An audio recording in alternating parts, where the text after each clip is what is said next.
Hey everyone, what's going on? I'm back with another video. Halo Reach just got released for PC through the Master Chief Collection on Steam, which marks the first Halo game on PC since Halo 2 Vista came out in May of 2007. This is a big deal for me because I played Halo 1 when it was released in 2003 on Windows. I know. The game came out in 2001 for Xbox, but I never had an original Xbox. In fact, I still have my original Halo PC CD to this day. So you can see how excited I am that Halo is finally on PC again. I've managed to log 20 plus hours so far in the game, and I'm obsessed with it, just as obsessed as I was when I was a preteen. I love it. But the PC port of the Master Chief Collection is not without its faults. Even though Halo Reach is the first game in the collection to be released, I think that there's a lot of things that need to be fixed here before they move on to the next game. Let's jump into it and talk about all the problems with Halo Reach so far. Before I go into the bad, let me first highlight the fact that this game is great. Multiplayer games are smooth, the graphics look good and perform well at 1080-60. The devs did an amazing job porting over this game from the Xbox 360 to the PC. There are plenty of problems with the game, many of which I'm going to discuss, the devs are currently aware of, and are slowly working towards fixing them. Let's start with the controller. Unlike mouse and keyboard, you cannot remap the buttons on the controller. I understand that's what a lot of PC games do. They limit the customization of the controller. But as a PC game, it should be able to be customizable. It's not a major issue for me personally, but I know that there are so many people who enjoy being able to customize the way they play, and they should be allowed to do as such. There have been many complaints across the internet that remark at how overpowered the aim assist is when using a controller. They say that people who use controller have a significant advantage over those with mouse and keyboard. And I agree with that to an extent. I've tried some controller games and felt the aim assist was pretty strong in tracking enemies and have been able to get some pretty good kills. But I haven't felt that it was overpowered, probably because I just suck at the game. It's worth noting that the aim assist, according to Postums on Halo Waypoint, Halo has been on PC before. It shipped with a similar level of controller and mouse magnetism and aim assist. Players on these titles could play with a controller or a mouse and keyboard against each other, just like what's offered in Reach today. At this point, the devs aren't planning on altering the system they currently have, as any changes may present new issues. Let's move on to the graphical settings, shall we? There's not many options when it comes to being able to adjust the graphic settings. Similar to a console, you can't really do much in terms of changing the graphics. The extra options they give for this port are FOV slider, gamma, windowed mode, resolution scale, VSync, HUD anchoring for ultra-wide monitors, frame rate, and that's about it. The interesting thing is frame rate settings are an experimental setting. You can either have it at 60 frames or unlimited. Ideally, I'd like to cap my frames at about 150 since I have a 144Hz monitor, but I guess unlimited works too. At the bottom of the video settings are three main options that allow you to choose how you want to view the game. Performance, which reduces the graphical settings to maintain the best performance for your PC. Original, which applies graphics to match how the original Halo Reach was played at. Enhanced, which raises the graphical settings to look clearer and sharper than that of the other two settings. That's it.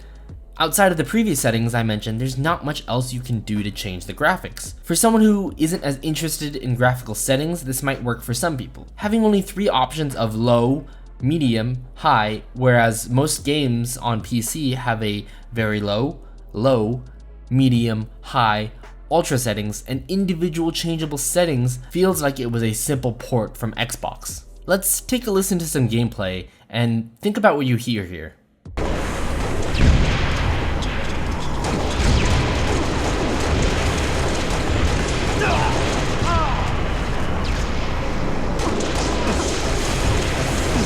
The leader.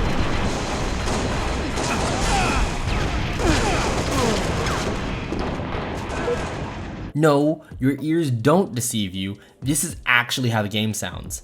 It sounds extremely muffled. Now, maybe I just have my nostalgia headphones on, but I don't remember it sounding this bad. All the audio sounds muffled. There's no punch to any of the guns, and this is something that the devs themselves are aware of. To quote the dev post again, "We are aware that areas of the title don't sound like what you or we ideally want them to. It will take some time to work through solutions to improve overall experience for audio, and that work is already underway." So they're working on a fix, which is great. I'm just tired of the guns sounding like I'm shooting through a pillowcase. Key bindings, they're adequate. You can remap your keyboard controls to actions in the game. Great. Bad news, there's no secondary or alternative remapping options.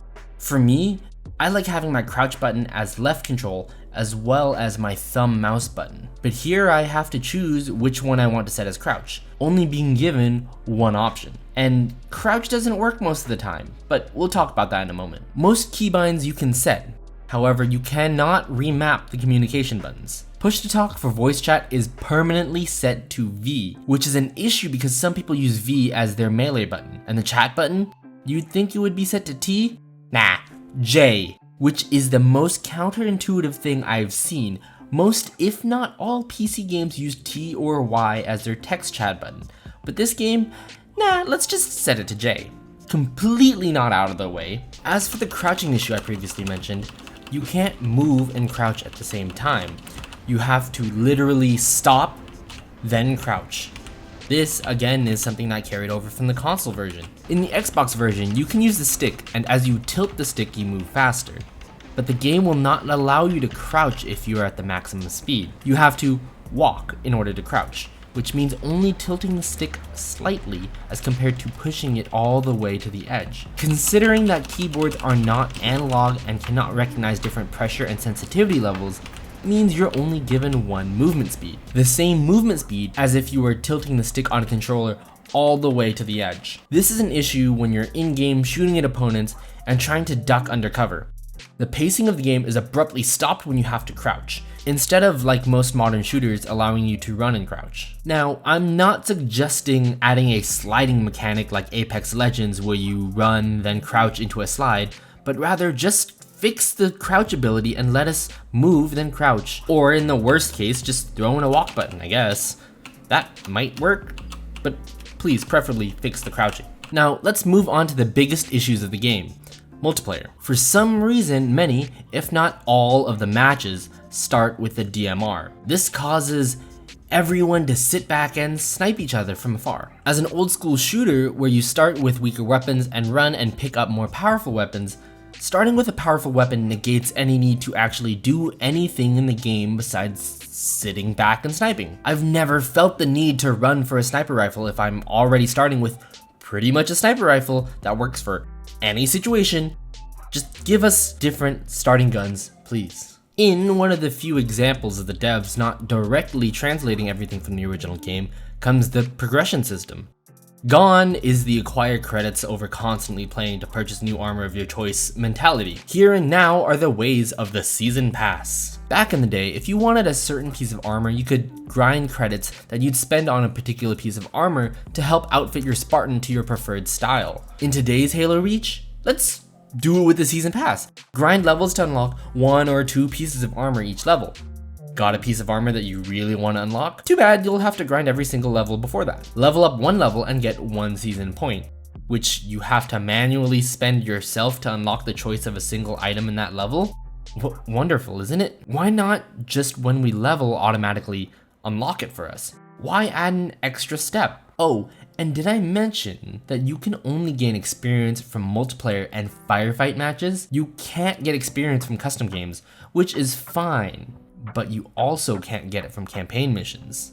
One of the few things they didn't copy paste over, which now presents a new set of issues. Luckily, it's just a season pass, and each progressing season the dev team will learn more and more of what works and what doesn't work for us. At least the co-op works fine, right? Right? You guessed it, that's a nope. Co-op uses a peer-to-peer connection, which means that everyone connects to the host, not to a dedicated server. The host game plays perfectly, but everyone else who connects to them has immense amounts of latency, making the game a pain to play in most cases, and almost unplayable in a few cases. I wish the best of luck to anyone going for 4-player co-op legendary mode. Overall, the game is great, and just like a relationship, I still love it despite its flaws, and I love it for its flaws. The devs choosing to keep certain console ideas while tweaking and trying to modernize Halo for PC presents many issues. Not even limited to the lack of Forge mode and Theater mode at launch. If you're asking me whether it's worth the money for the nostalgia, let me tell you this.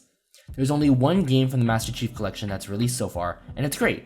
It's not perfect, but there's definitely room for the developers to improve, which I know that they're working hard at. Considering that they have yet to announce the release date of the next game in the collection, they can allocate their time and resources to patching these issues. Anyway, those are the problems with Halo Reach on PC so far. I know it's a lot of information, but these are all the issues that I've noticed that are present at launch and will be eagerly awaiting the next few patches. Let me know what you think. Do these things bother you, or will you overlook it because Halo on PC? Tell me about it in the comments below, and I'll see you guys in the next video. Peace.